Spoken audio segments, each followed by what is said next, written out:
Bom, vamos então agora para o terceiro painel. Eu convido ao palco para atuar como moderador do terceiro painel, cujo tema é Metodologias para a Aplicação de Sanções. É o senhor Arthur Barrio Nuevo, da FGV São Paulo e diretor do IBRAC. Vamos recebê-lo. Os painelistas: Osmar Bernardes da Silva Júnior, gerente de controle de obrigações de qualidade da Anatel. Por favor. A senhora Cláudia Viegas, da LCA Consultores. E o senhor Alexandre Aragão, procurador do Estado do Rio de Janeiro e também professor da Universidade do Estado do Rio de Janeiro, UERJ. Eu passo a palavra ao senhor Arthur Barrio Nuevo. Por favor.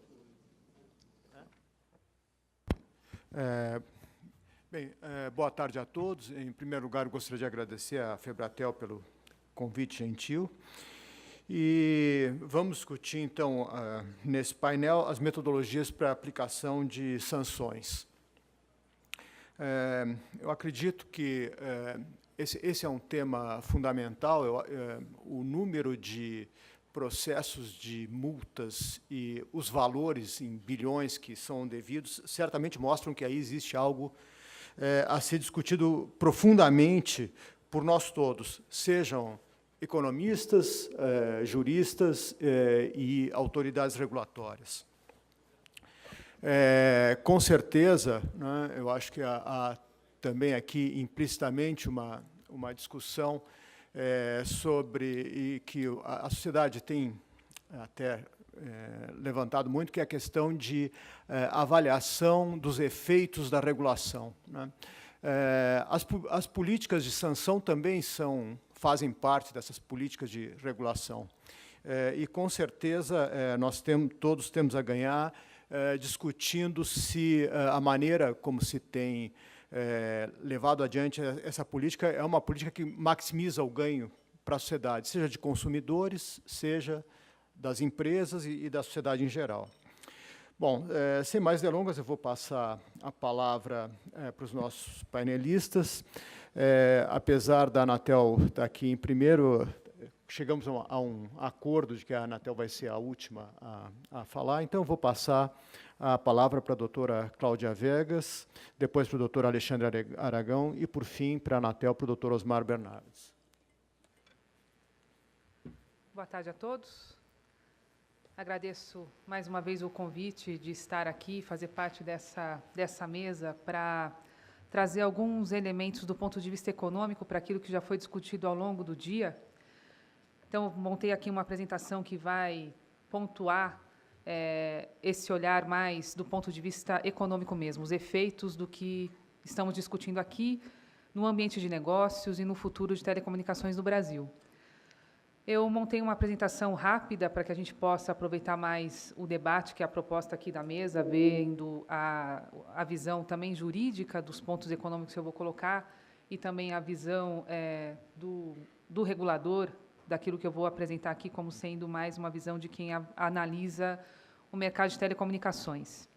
Eu vou começar evocando os princípios jurídicos que já foram trabalhados aqui ao longo do dia, mas buscando dar a eles um enfoque mais econômico, da prática disso no dia a dia de regulação, e mostrar, então, um contraponto sobre esses números que a gente tem falado aqui, mostrar eles comparando com o setor de telecom, comparando o setor de telecom no Brasil com outros países e com outros setores também, para a gente ter uma ideia dos efeitos que isso gera no mercado.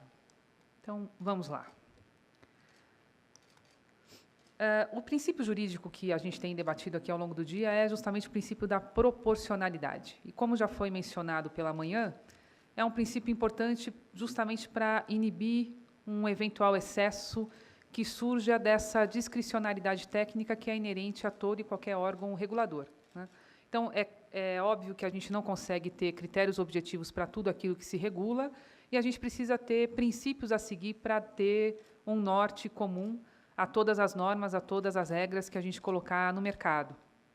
O resultado esperado dessa proporcionalidade, dessa razoabilidade, é justamente ter, no que diz respeito às sanções, principalmente as pecuniárias, um caráter educativo, ou seja, o regulador faz com que o regulado caminhe na direção que ele indica, e um reparador do dano. Então, aqui eu também vou ter esse caráter da dosimetria representado para que ele seja autossuficiente para coibir uma ação, que é o caráter educativo, e que ele também tenha um valor que consiga reparar os danos que aquela ação tenha causado no mercado.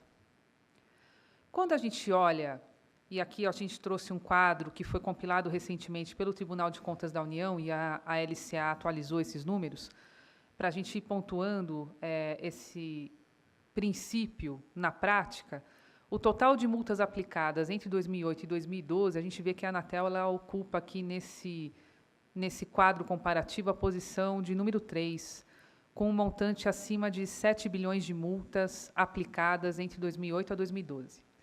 É um valor muito significativo, principalmente quando a gente olhar para essa coluna aí à esquerda e perceber que a gente tem aí uma série de órgãos reguladores que tem um número de reguladas bem acima daquilo que a Anatel regula.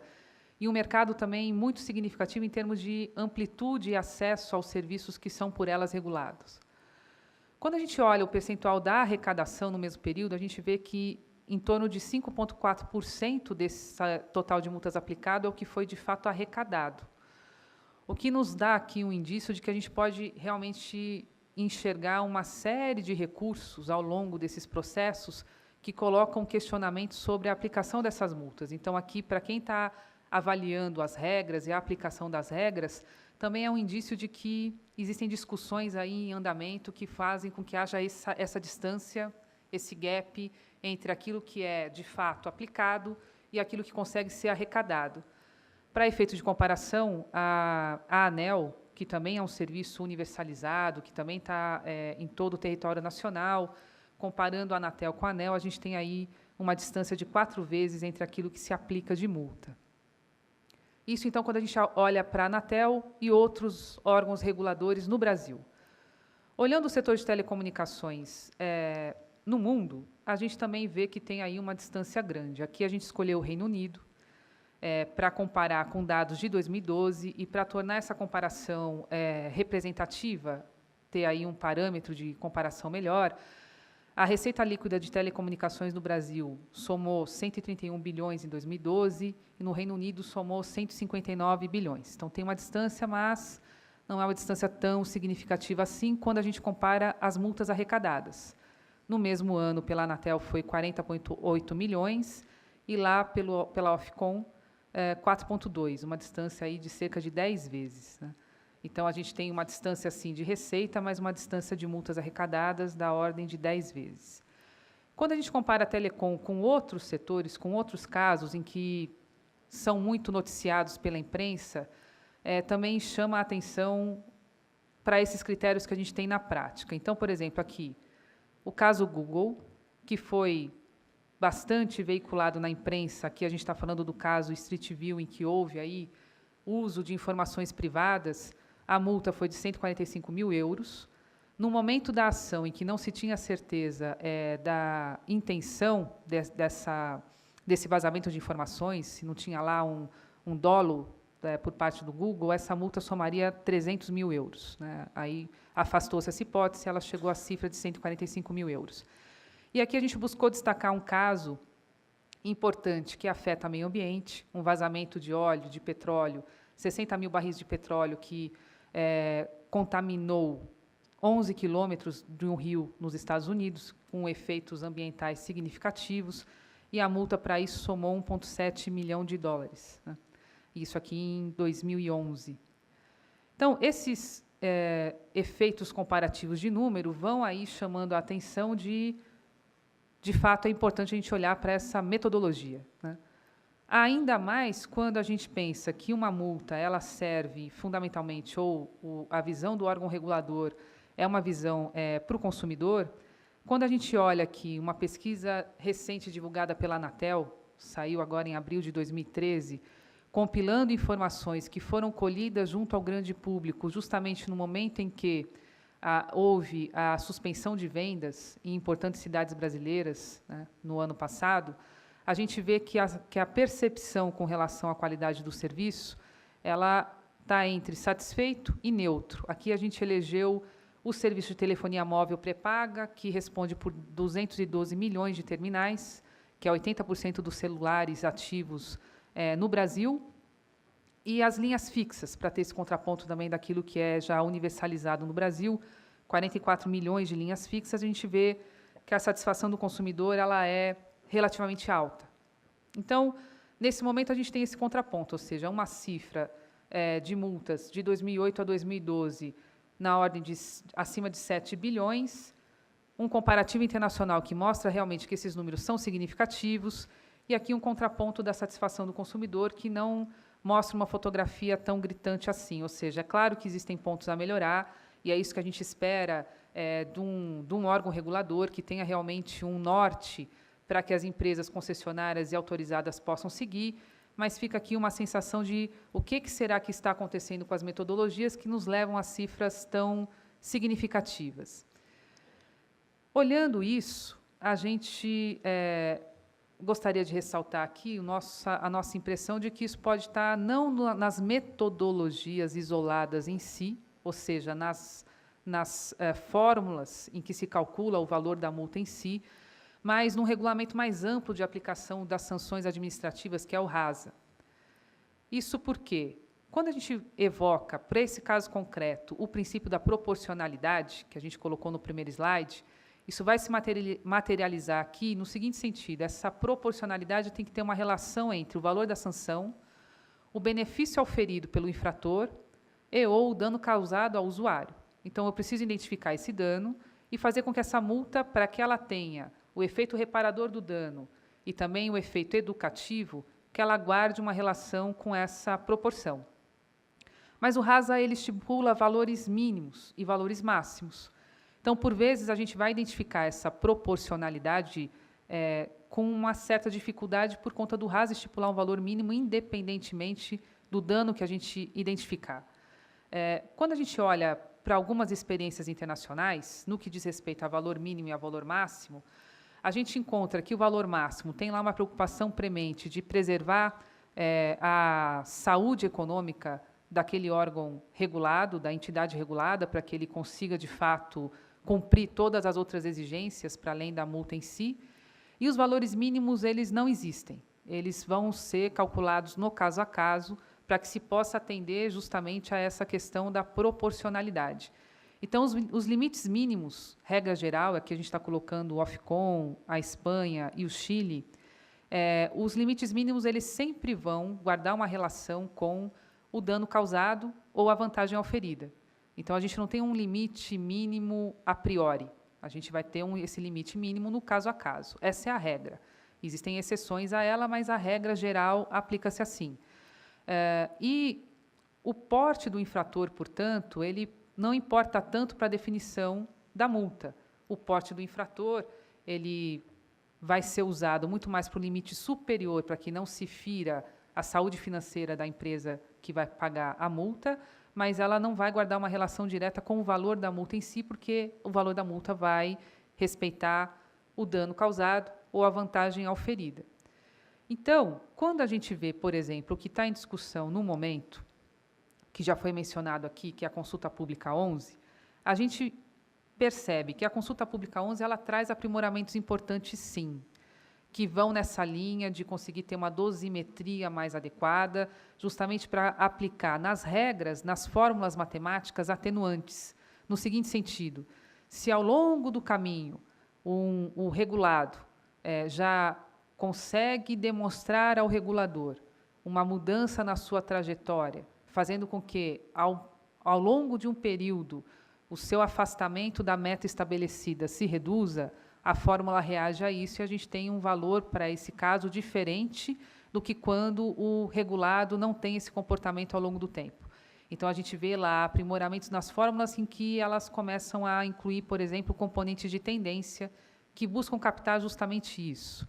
Ou seja, o comportamento do regulado ao longo do tempo diante de uma indicação do regulador de que ele está se distanciando de um comportamento por ele almejado. Porém, isso não é suficiente para afastar esses problemas que a gente identifica dessas quantidades de multa e esses valores de multa que estão um pouco distantes ou bastante distantes daquilo que se observa na experiência internacional. E aqui a gente destaca 2 metodologias que estão sob análise. Na metodologia 1A, que está lá na Consulta Pública 11, ela vai ser específica para coleta, consolidação e cálculo de indicadores. E a gente observa que a gente tem um número elevado de indicadores, a despeito da discussão anterior sobre a relevância ou não de se ter esse número elevado de indicadores. Fato é, numa fórmula matemática, isso gera um grande número de eventos passíveis de multa, então, daqui um valor esperança, né, um valor esperado significativo de eventos a que as empresas estão sujeitas a uma sanção, e uma sanção relativa a um erro de medida, né, que, por vezes, pela natureza do índice, é difícil, de fato, mecanizá-lo, automatizá-lo. Ele vai estar sujeito lá ao fator humano, pela maneira como ele precisa ser consolidado, o que dificulta muito a gente tornar isso algo totalmente imune a qualquer tipo de erro. Então, a gente tem aqui uma possibilidade considerável de ter multas saindo disso. E essas multas, elas vão estar atreladas à ROL, a Receita Operacional Líquida. Então, elas vão respeitar o porte da operadora, podendo chegar a valores expressivos pelo critério da ROL, e, mais ainda, também vão respeitar os limites mínimos estabelecidos pelo RASA, porque todo e qualquer regulamento tem que obedecer o que o RASA estabelece.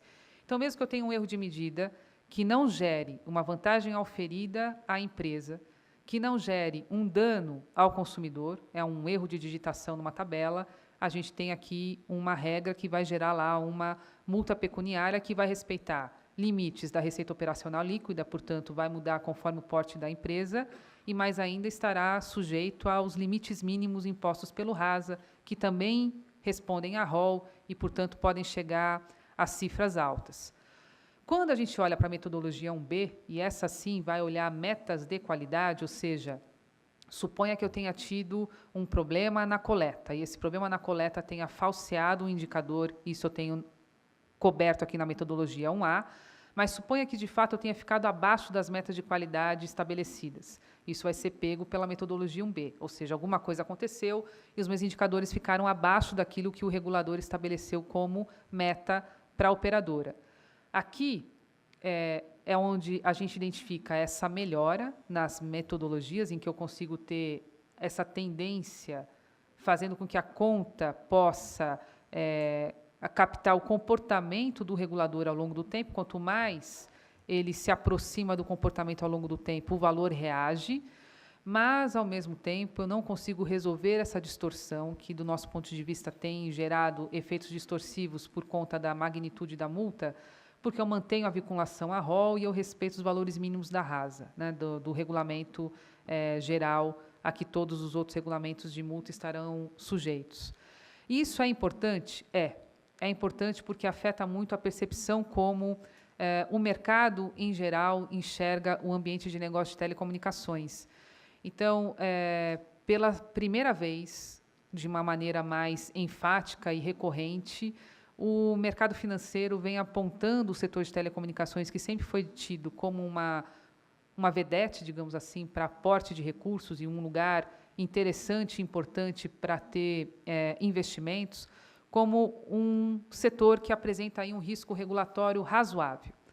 E nesses relatórios financeiros, que vêm fazendo essas análises sobre risco de investimento, tem aparecido altas exigências de qualidade, e isso pode, sim, estar permeando esses indicadores que estão na metodologia, ou seja, se a gente tiver lá uma somatória de indicadores que seja realmente muito difícil alcançar uma qualidade de que eles sejam passíveis de nunca ter um erro de medida, que é o que está na metodologia 1A, ou as próprias metas de exigência de qualidade serem demasiadamente altas, isso também vai, de alguma maneira, refletir na multa. E se o mercado financeiro está colocando isso como um termômetro, acho que é válido que a gente faça uma análise detalhada sobre isso, para ver se, de fato, não existe ali algo que mereça ser revisto.